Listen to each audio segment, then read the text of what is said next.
नमस्कार, मैं हूं आपके साथ अंकिता पाल। बुलेटिन की शुरुआत करते हैं। खबर गोरखपुर से है, जहां पर गोरखनाथ मंदिर में सीएम योगी ने जनता दर्शन किया है। इस दौरान सीएम ने जनता की शिकायतें भी सुनी हैं। अधिकारियों को निर्देश दिए कि जनता की समस्याओं का जल्द से जल्द समाधान करें। आपको तस्वीरें दिखा रहे हैं जो कि गोरखपुर से हैं, जहां पर सीएम ने जनता की समस्याओं को सुना है और तत्काल प्रभाव से निर्देश दिए गए हैं कि उनकी समस्याओं को जल्द से जल्द सुना जाए, उनकी समस्याओं को दूर किया जाए ताकि लोगों की समस्याएं कम हो सके। सीएम ने जनता की शिकायतें सुनी हैं और एक लाइन से लोग जो है वो समस्याएं लेकर बैठे हुए हैं, तो वहीं सीएम योगी आदित्यनाथ उनके पास जाकर उनकी समस्याओं से भरी हुए कागजात जो है वो लेते हुए, फॉर्म लेते हुए नजर आए और उन फॉर्म को निवारण के निर्देश भी दिए गए हैं। आपको तस्वीरें भी दिखा रहे हैं जो कि गोरखपुर से है, जहां पर सीएम योगी आदित्यनाथ ने जनता दर्शन किया और यहां पर जनता दरबार लगाकर जनता की शिकायतों को सुना है और तत्काल प्रभाव से निराकरण करने की बात भी कही है।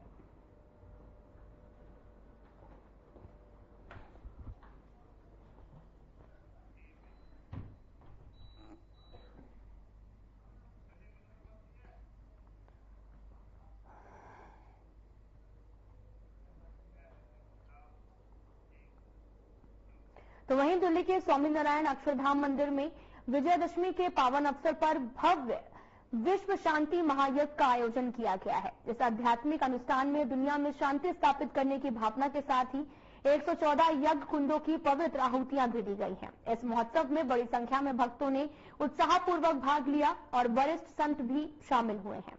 यह आयोजन भगवद गीता और परम पूज्य महंत स्वामी जी महाराज की शिक्षाओं से प्रेरित था और इस यज्ञ में 114 यज्ञ कुंडों का आयोजन किया गया, जिसमें लगभग 2500 यजमान थे और जिनमें से 900 दंपतियों ने भाग लिया है। कार्यक्रम प्रभारी यश संपत ने भी कहा कि भगवद गीता के गहन ज्ञान से प्रेरणा लेकर महायज्ञ ब्रह्मा परमात्मा की पूजा का एक माध्यम बना है। गीता के श्लोक सर्व कर्म ब्रह्मा में समाप्त होते हैं और इस प्राचीन वैदिक अनुष्ठान के माध्यम से भक्तों ने शांति के लिए प्रार्थनाएं की हैं और मानवता के लिए दिव्य आशीर्वाद प्राप्त करने का प्रयास किया। दिन भर प्रतिभागियों ने पवित्र वैदिक मंत्रों का जाप किया और यज्ञ की आध्यात्मिक शक्ति से गहरे जुड़ाव का अनुभव किया। 114 यज्ञ कुंडों ने सभी के लिए आशीर्वाद, उपचार, समरसता को बुलाने के लिए एकीकृत प्रयास का प्रतीक बनाया। समारोह के दौरान विशेष प्रार्थनाएं भी की गई जो दुनिया में चल रहे युद्धों और सशस्त्र संघर्षों के बीच शांतिपूर्ण सह अस्तित्व की कामना करती है।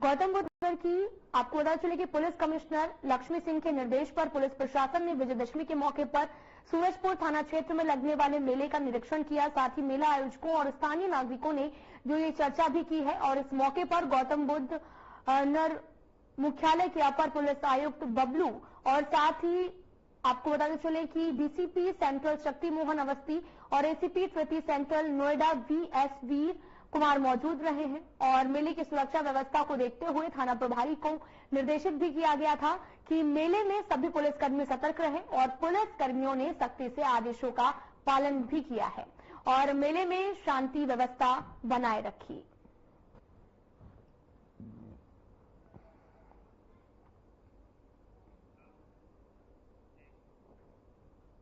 थाना सूरजपुर पुलिस ने 11 अक्टूबर 2024 को आपको बताते चले कि केलकम चौराहा औद्योगिक क्षेत्र साइट सी से अभियुक्त पंकज पुत्र मुखिया को गिरफ्तार किया है, जिसके कब्जे से चोरी की एक मोटरसाइकिल और बजाज सिटी 100 रंग नीला नंबर प्लेट और एक अवैध तमंचा 315 बोर और एक जिंदा कारतूस बरामद किए हैं। इस दौरान अभियुक्त ने आर्म्स एक्ट के तहत कई धाराओं पर केस दर्ज किए। इस पूरे मामले पर पंकज मुखिया निवासी लालगढ़ी थाना सासनी जिला हाथरस में शामिल किया गया है।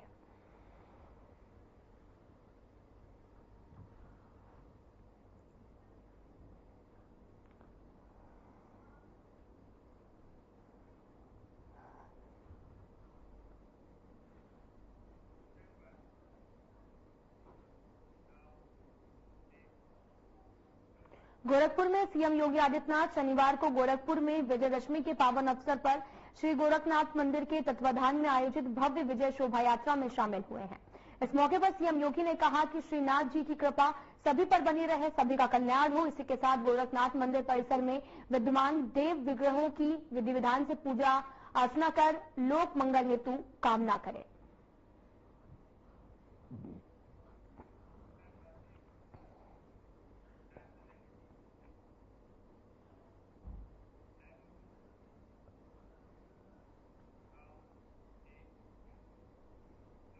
विजयदशमी के पावन अवसर पर श्री गोरखनाथ मंदिर के तत्वाधान में विजय शोभा यात्रा का आयोजन किया गया, जिसमें सीएम योगी आदित्यनाथ ने शिरकत की। क्या कुछ कहा, सुनाते हैं आपको।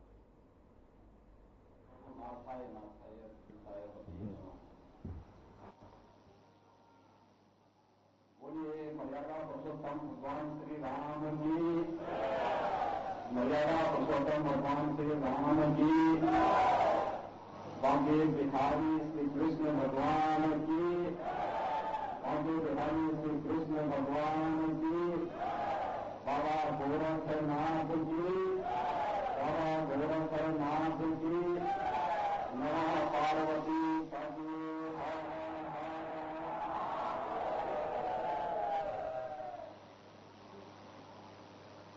विजयादशमी के पावन अवसर पर गोरखपुर के ऐतिहासिक रामलीला मैदान में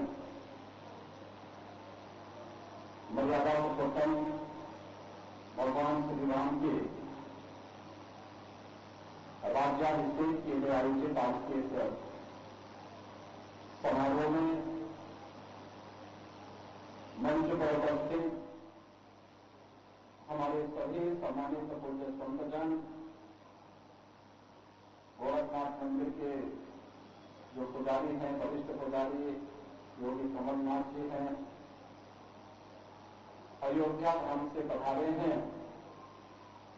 श्री महंत धर्मदास जी महाराज, काशी से पधारे हैं श्री सतबाबा महामंडलेश्वर महंत जगत गुरु श्री संतोष दास जी महाराज, आज के इस कार्यक्रम में पधारे हैं कालीबाड़ी के पूर्व महंत श्री रविंद्र दास जी महाराज और हमारे विभिन्न स्थलों से पधारे थे अन्य सभी संतगण यहां पर बड़ी मात्रा में उपस्थित हुए हैं। गोरखपुर की इस मर्यादा पुरुषोत्तम भगवान श्री राम के अभिषेक कार्यक्रम के अवसर पर मैं सभी संतों का गोरखपुर वासियों की ओर से हृदय से स्वागत करता हूं, अभिनंदन करता हूं। समारोह में उपस्थित इस रामलीला कमेटी के अध्यक्ष वयोवृद्ध समाजसेवी श्री रेवती रमणदास जी, महामंत्री श्री पुष्पवंत जैन जी,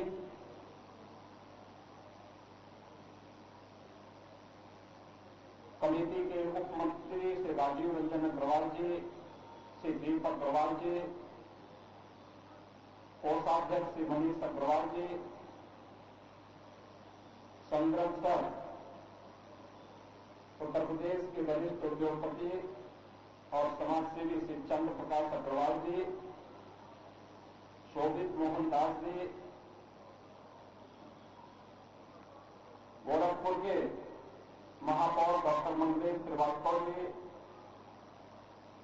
विधान परिषद सदस्य डॉक्टर धर्मेंद्र सिंह जी, हमारे विधायकगण श्री विपिन सिंह जी, महेंद्र पाल सिंह जी, प्रदीप शुक्ला जी, भारतीय जनता पार्टी के जिला के अध्यक्ष श्री विष्णु सिंह जी, महानगर अध्यक्ष राजेश गुप्ता जी, पूर्व महापौर श्री सीताराम जायसवाल जी, महिला आयोग की उपाध्यक्ष श्रीमती चारू चौधरी जी और भोजपुरी के लोकप्रिय गायक श्री राकेश श्रीवास्तव जी, रामला कमेटी के सभी पदाधिकारीगण, आज के इस पावन कार्यक्रम में उपस्थित सभी उपस्थित श्रद्धालुजन, उपस्थित बहनों भाइयों, आप सबके साथ साथ पूरे प्रदेशवासियों को मैं विजयादशमी की पावन पर्व की हृदय से बधाई देता हूं। विजय का यह पर्व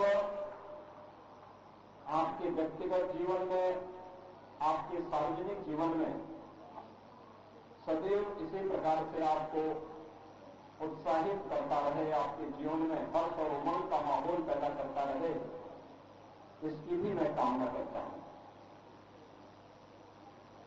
बहनों और भाइयों, हजारों वर्षों की इस विरासत को, विजयादशमी के इस पावन कार्यक्रम को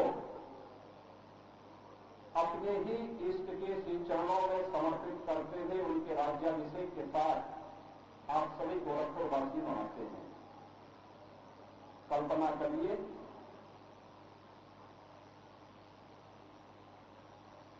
क्या आज से हजारों वर्ष पहले जब त्रेता युग में अन्याय, अधर्म और असत्य के प्रतीक रावण का वध मर्यादा पुरुषोत्तम भगवान श्री राम ने किया होगा, यही समय रहा होगा। क्योंकि कई दिनों से युद्ध चलता था और युद्ध का परिणाम तो सायंकाल ही आता है, और उसी सायंकाल आज आप यहां पर राज्याभिषेक के साथ भगवान श्री राम की रामलीला मंचन के कार्यक्रम में गोरखपुर के ऐतिहासिक रामलीला मैदान के साथ जुड़े थे। ये मेरे लिए गौरव की बात है कि भारत की विरासत का सम्मान भगवान राम के राज्याभिषेक के साथ करते हुए मैं गोरखपीठ की परंपरा का भी निर्वहन करने के लिए भगवान श्री राम के श्री चरणों में उनका राज्याभिषेक करने के लिए स्वयं यहां पर आपके बीच उपस्थित हुआ है। विरासत और विकास की ये यात्रा प्रधानमंत्री श्री नरेंद्र मोदी जी के नेतृत्व में देश के अंदर किस मजबूती के साथ आगे बढ़ी है, यह आप में से हर व्यक्ति जानता भी है, महसूस भी करता है, और पूरा देश और पूरी दुनिया, पूरा सनातन हिंदू धर्मावलंबी इन बातों पर गौरव की अनुभूति भी कर रहा है। कौन जानता था आज से 10 वर्ष पहले, 5 वर्ष पहले कौन इस बात को मानता था कि अयोध्या में राम मंदिर का निर्माण हो पाएगा। हम जैसे कुछ आस्थावान लोग एक दृढ़ विश्वास के साथ करते थे कि अयोध्या में राम जन्मभूमि पर भगवान राम का भव्य मंदिर का निर्माण होगा, लेकिन आज वो साकार हुआ। आज वो साकार हुआ। काशी में काशी विश्वनाथ धाम भव्य स्वरूप लेगा, आज वो साकार हो गया। विंध्यवासिनी नाथ में मां विंध्यवासिनी का धाम एक भव्य स्वरूप लेगा, आज वह भव्य स्वरूप ले चुका है। चित्रकूट फिर से राम राज्य की परिकल्पना का साक्षी बन रहा है। सुखतीर्थ, जहां पर पहली भागवत कथा हुई थी 5000 वर्ष पहले, उसको उसके गौरव को पुनर्स्थापित करने का कार्य किया जा रहा है। भारत का वैदिक साहित्य जिस नैमिषारण्य में रचा गया था, उस पूरे उस नैमिषारण्य को उसके पौराणिक और ऐतिहासिक स्वरूप को बनाए रखते हुए एक नई काया के साथ प्रस्तुत किया जा रहा है। और ये केवल उत्तर प्रदेश में ही नहीं, उत्तर प्रदेश में तो हम लोग, जैसे आप मानसरोवर मंदिर में आज से 5 वर्ष पहले जाते थे, वहां पर मंदिर कम, भैंस के दर्शन ज्यादा होते थे। लेकिन आज आप जाएंगे, एक भव्य परिसर आपको मानसरोवर का मिलेगा। ऐसे उत्तर प्रदेश में लगभग 1000 स्थानों का पुनरुद्धार का कार्य किया जा चुका है। निरंतर इसको आगे बढ़ाया जा रहा है। चलो भाइयों, हजारों वर्ष पहले ये सच है कि स्वयं साक्षात विष्णु भगवान ही मानव रूप में मर्यादा पुरुषोत्तम प्रभु श्री राम के रूप में इस धराधाम पर अवतरित हुए थे धर्म की स्थापना के लिए, उस समय के संतों के उद्धार के लिए, उस समय की मानवता के कल्याण के लिए। लेकिन मानव के रूप में ही भगवान राम ने अपने सारे कार्य संपन्न किए थे। जो दुख, जो कष्ट, जो पीड़ा, जो षड्यंत्र, जो साजिशें आपके व्यक्तिगत जीवन में होती होंगी, वही भगवान राम के साथ भी होती है। जीवन पर्यंत होती रही, जीवन पर्यंत उनके आरोप लगते रहे, बिना किसी आरोप का जवाब दे वे अपने कार्य के साथ जुटे रहे। धर्म के पथ से विचलित नहीं होना, सत्य के मार्ग से विचलित नहीं होना, न्याय के मार्ग से विचलित नहीं होना। जहां ये उनके जीवन का लक्ष्य था, वहीं मर्यादा का पालन करते हुए समाज के संगठन का जो एक सुदृढ़ मजबूत नींव उन्होंने खड़ी की थी, आधार उन्होंने खड़ा किया था, उस समय के समाज को जोड़ करके उसी का परिणाम था कि जिस रावण के बारे में कहा जाता था कि रावण त्रिलोक विजयी है, उसकी शक्ति के सामने तीनों लोगों में कोई नहीं ठहरता है, वह रावण भी पूरी तरह धराशायी हुआ और कहीं और नहीं, आर्यावर्त में नहीं, उसी की लंका में भगवान राम अपने भाई के साथ जाकर के, लक्ष्मण जी के साथ जाकर के उसी लंका में रावण को नष्ट करके पूरी तरह समाप्त कर दिया गया। राक्षस राज समाप्त हो गया। अन्याय, अत्याचार, अधर्म का प्रतीक रावण हमेशा के लिए समाप्त हो गया। अब ये संदेश आपको बहुत अच्छी तरह जाता है। एक संदेश, आज विजयादशमी है, दो कार्य हो रहे होंगे। एक तरफ भगवान राम का अभिषेक करके उनकी आरती उतारी जा रही होगी और दूसरी तरफ रावण के पुतले भी जलाए जा रहे होंगे। अगर मानवता के खिलाफ कार्य करेगा कोई, मानवता के खिलाफ कोई कार्य करेगा, गरीबों को, गरीब लोगों को, महिलाओं पर अत्याचार करेगा, अधर्म के मार्ग पर चलेगा, असत्य के मार्ग पर चलेगा, तो उसका भी पुतला ऐसे ही जलाया जाएगा जैसे रावण के पुतले जलाए जाते हैं। वो कोई भी हो, वो व्यक्ति, जाति, मत, मजहब, क्षेत्र, भाषा, किसी को भी हो, उन सबके साथ यही व्यवहार होगा।